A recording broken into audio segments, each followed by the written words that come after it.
Hello students, how are you? I am Sumit Ghosh. Today in this video we will study the second chapter of Standard Second. And the name of this story is The Crow and the Pitcher. So basically what is in this story? इस story के अंदर क्या है? ये कहानी है एक कौवे की। ये कहानी है एक कौवे की जो प्यासा था। वो एक गांव से दूसरा गांव भटका पानी की तलाश में, लेकिन उसे पानी कहीं नहीं मिला।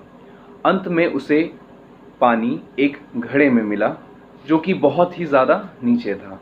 तो किस प्रकार उस कौवे ने उस पानी को पिया और अपनी प्यास बुझाई, हम लोग इस कहानी में उसी के बारे में पढ़ेंगे।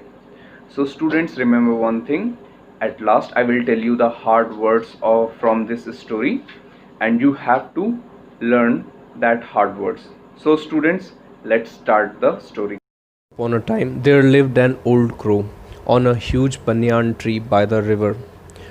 बहुत समय पहले की बात है। नदी के बगल में एक बड़ा सा बरगद का पेड़ था। उसमें एक बूढ़ा कौवा रहता था। He was living peacefully until one day all the rivers started drying up due to extreme heat. वो वहाँ पे शांति से तभी तक रह पाया जब तक कि सारी नदियाँ बहुत ही ज़्यादा गर्मी से सूख नहीं गई। Everything started drying without water. हर चीज़ बिना पानी के सूखने लगा। On one such hot afternoon, उसी तरीके की एक बहुत ही ज़्यादा गर्म दोपहर में, the crow felt very thirsty.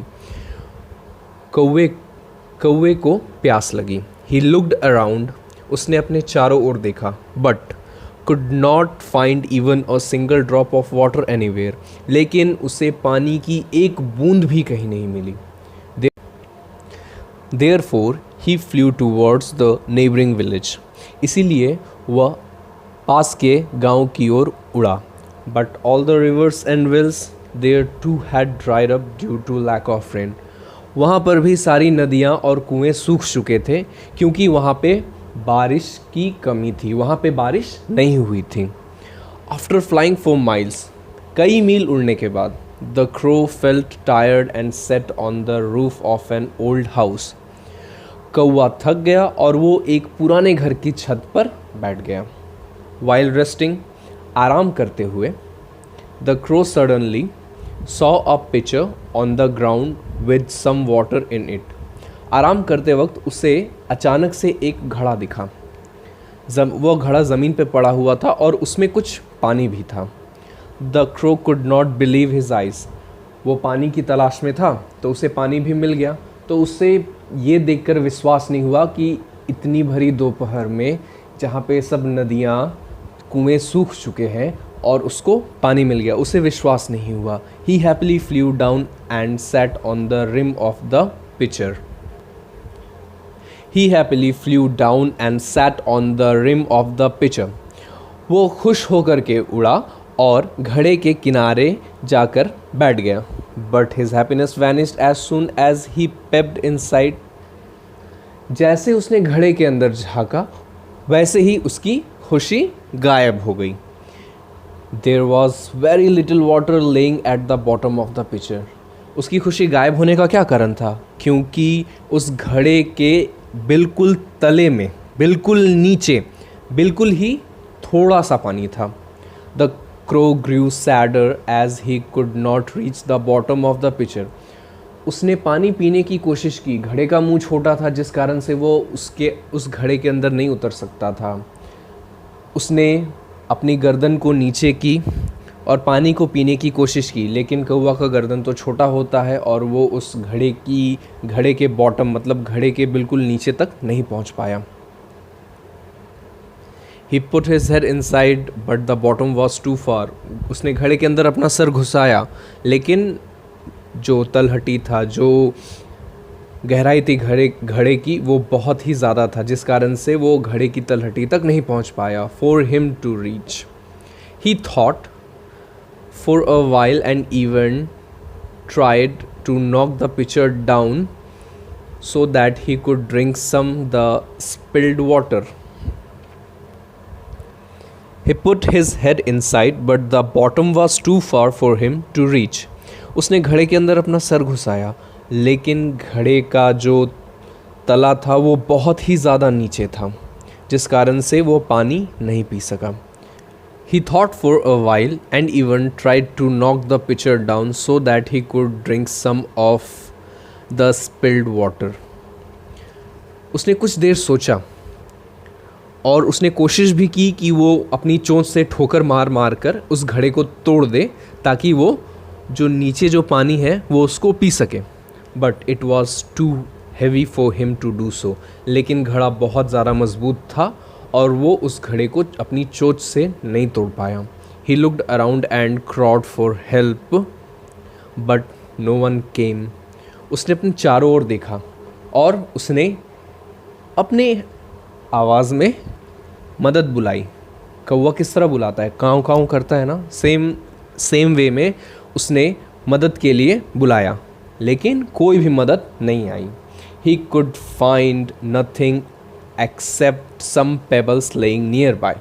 उसे कुछ नहीं मिला.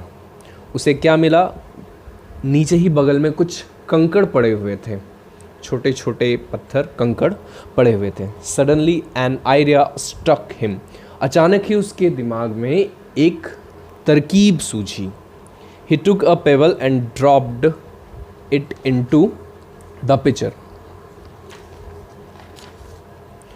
उसने एक कंकड़ उठाया और उसने घड़े के अंदर डाल दिया. Then he took another pebble and dropped it into the pitcher. फिर उसने एक और कंकड़ उठाया और उसको उस घड़े के अंदर डाल दिया. He saw the water level rise a little. उसने देखा कि कंकड़ डालने से जो पानी का जो स्तर था वो कुछ ऊपर उठा. Pleased he started dropping the pebbles into the pitcher one by one. खुश होकर के वह एक एक करके कंकड़ों को उस घड़े के अंदर डालते गया. He kept dropping the pebbles till the water came up.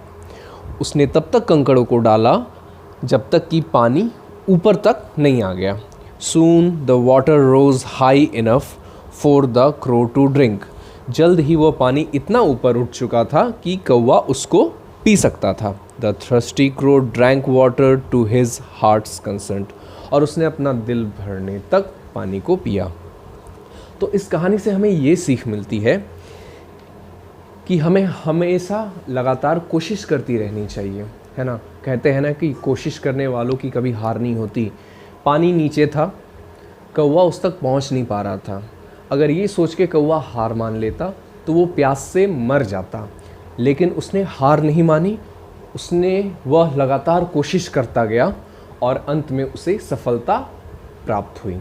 तो बच्चों, हमें कोशिश करना कभी भी नहीं छोड़ना है. आप उसमें सफल हो भी सकते हैं या तो फिर असफल भी हो सकते हैं, लेकिन कोशिश करते रहना चाहिए. So students, now I am telling you the hard words from this chapter. The first one is huge. Huge means very big. The next one is extreme. Extreme means too much. The next one is suddenly. Suddenly means quickly or instantly. The next one is rim. Rim means edge or brim.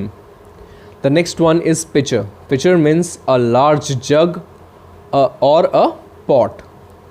The next one is vanished. Vanished means went away or disappeared. Next one is pebbed. Pebbed means looking through a narrow opening. Next one is knocked down. Knocked down means to drop something. And the last one is pleased. Pleased means happy. So student, your homework is you have to write and learn the hard words of this chapter. So thank you students.